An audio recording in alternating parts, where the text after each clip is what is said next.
Hi everybody, thanks for joining me again. I was asked by several of you to discuss some things, even bring John into it, so he is joining me today to talk about what it was like to deal with the things that I went through and the stages and phases coming right out of that narcissistic relationship.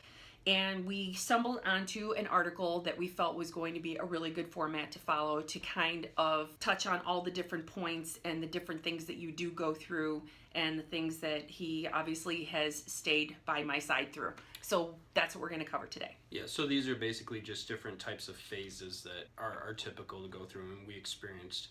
So the first thing would be you're going to expect the worst, basically. Yes. I expected the absolute worst. It's so hard to even remember things that went on back then. I think it's a defense mechanism. You sort of shut down, you sort of forget things. I always felt like the minute I stepped out of the house, something was going to fall on me. I was just literally waiting for the worst possible things to happen at every turn, at every corner. For those of you who've been watching from the very beginning, you know that it was sort of one thing after another. So that was expected, but also a lot of that was coming out of that relationship and dealing with the CPTSD. Right. As far as things went for me, it didn't seem like the worst. Seemed like the best because I was in a happy relationship and everything was wonderful. Although all of those things that were happening to Nora, I was going through them with her at the same time. It was more like what's next in terms of all that stuff with her family. But as far as our relationship goes, I didn't think anything bad was going to happen.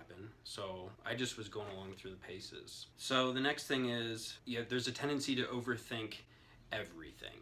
When we first went through the list, I didn't think anything of this bullet point, and he had a lot to say. Yeah.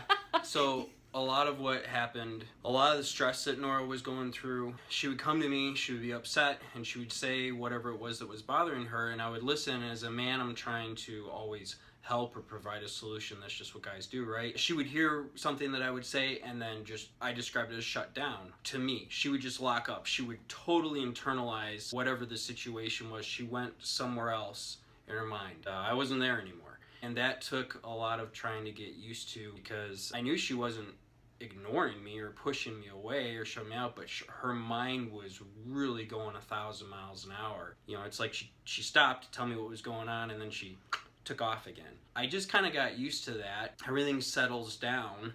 These are phases and you just kind of move forward. And she would come back, and tell me what she was thinking and what was going on, what she had managed to sort out. But it definitely wasn't, it was difficult at first because I didn't understand what she was thinking. And it's important to remember that as guys, we don't know what women are thinking when you just are thinking.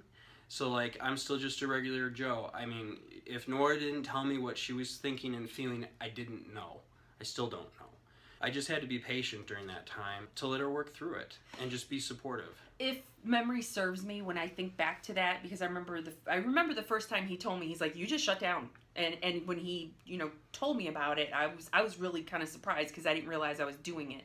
And then when he brought it to my attention, I realized that I was clamming up and shutting down because I felt like everything that I had to say was negative. Felt that everything that I needed to air was just garbage. It was all just bad stuff, baggage. And I didn't want to unload all that on him. I was really grateful that I was with him and I was happy to have him in my life. So I'm like, why do I want to unload that on him? I just kept it to myself. I just shut down. And obviously that wasn't good. It wasn't the thing to do. Well, it wasn't, it was the way it was.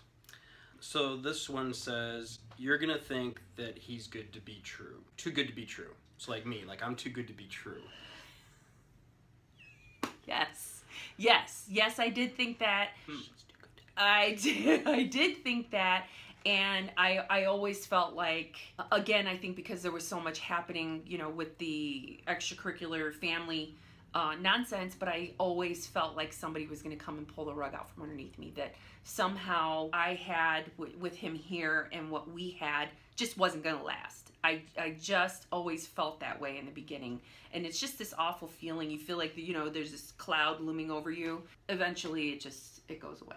Right. And for me, that is absolutely not the perspective that I had on the situation at all. This is just me personally. I've always kind of been the very same person that I've always been.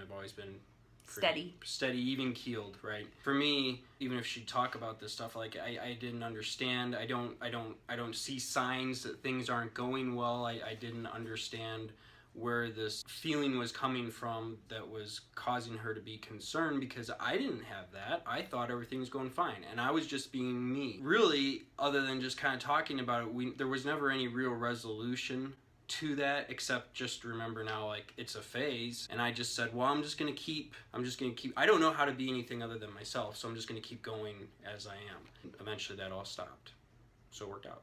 All right, so the next item is you're gonna try and push him away. Not me. She's gonna try to push me. Yeah, I did do that, didn't I? Yes, you tried on several occasions, and it was not, oh, today I'm gonna try and push John away.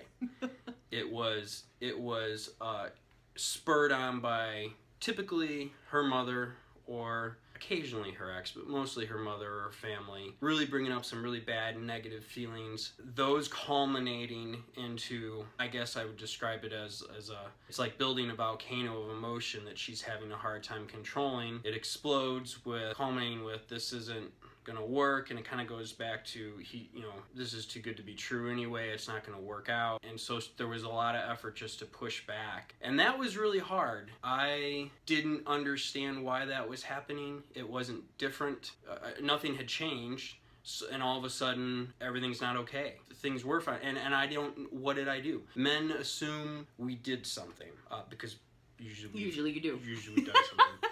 But I hadn't done anything, or if I had, I didn't know, because again, back to using words, we weren't using words, so I didn't know. I still don't know if I did anything. I probably didn't do anything. I might have done something. No, it was me. So all I could say about that is those were hard conversations, and I stuck to my guns with staying consistent, letting her know that I love her and I care about her and I want to be together and that we're a good thing. Just reiterating those things and trying to be supportive, because if you don't give a person a reason, to leave you, or if there's no reason, if you're consistent and you love that person, and you don't, actions speak louder than words. So as long as there's no action that should give a person a reason to go anywhere. I talked about that in one of my previous videos. I talked about how those issues will come up, and later on I was able to control some of that and not let my imagination run wild, and it would come down to trust. And I'm like, okay, what is this really about? Is this something that he did or said? Am I truly questioning him, or is this just baggage? And then you learn to separate, you learn to differentiate. So I kind of covered that too, but probably will again. Yeah. So the next item is you're gonna expect a fight, or you're gonna want to try and fight. Yeah, that was new to me, to have feelings, to air feelings, and to share feelings, not, have gloves on during the whole process, was really a new concept. And the idea that he would just listen, he would respond, he would somehow resolve it without anybody raising their voices or anything, Well, there were voice raising. But no, anything beyond that, that was completely foreign to me. Completely foreign. And that definitely happened a lot. She would get upset about things. The easiest way to describe it was, I could see she wants to fight. She wants me to fight. She's trying to egg me on right now. I can tell. Now, maybe it's because of other experiences I've had in life. I've been in the military, I've been a flight instructor, and so I'm able to kind of evaluate situations and people. I don't know if that's unique, but I know that it was obvious to me. It was blatant egging on.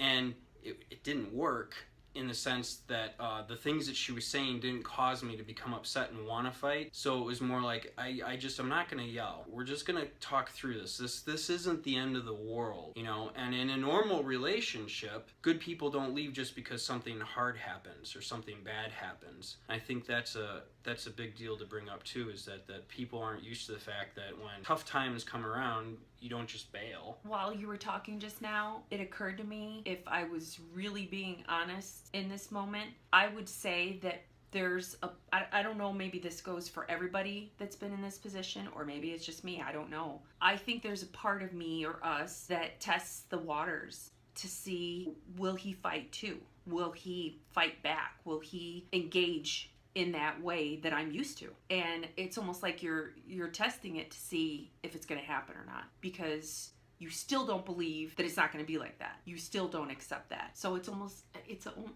like a test. Maybe. And the thing is to remember, like you were thinking that with your ex, all men are the same essentially. Not all people are the same. Some people are the same, but some aren't. So it makes sense that you would want to test a little bit, right? Who wouldn't? Right. Then... Well, I'll do what I always do and hop all over the place, like when I'm in my videos alone, and I'll go back to number 1, because you brought up a good thing. Expecting the worst. I will say, and I think I've mentioned this before, expecting the worst, yeah. I expected everybody to be an a-hole like my ex. I thought for years that everybody was like him.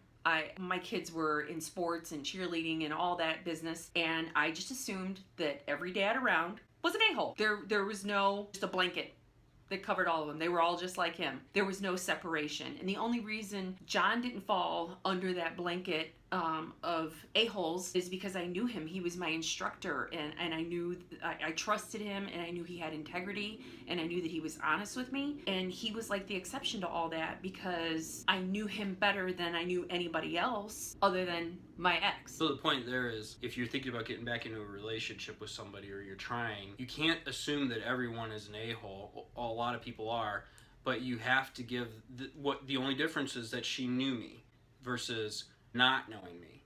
So you have to give this other person in your life chance, or anyone, to find out if they're a decent person or not, because you might be dating the next Mother Teresa and you just don't know it because you're not going to give them the opportunity. And yes, there's risk involved, there's emotional risk involved in any relationship, in any normal relationship, in any messed up relationship. There's certainly risk, but if you don't take it, just shut everybody out. Yeah, you're gonna be a real lonely person for a long time, and we were never meant to be alone. Right.